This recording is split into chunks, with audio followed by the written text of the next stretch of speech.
Hello guys, তো কালকে তোমরা দেখলে যে আমার দাদার জন্মদিন সেলিব্রেট করলাম।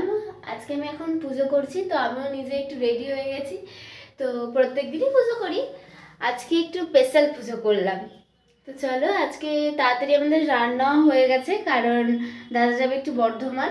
আমার ছোট মামার ছেলের একটু শরীরটা খারাপ, তো তাই তো ওখানে ওকে দেখতে যাবে, তাই বেশি কিছু রান্না হয়ে ওঠেনি। 5 রকমের ভাজাভুজি, চিকেন, পায়েস, 5 রকম মিষ্টি আর স্যালাড।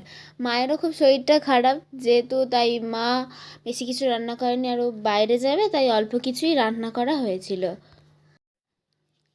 আমাদের বাড়ির বড় নাম্মা এখানে আশীর্বাদ করছে।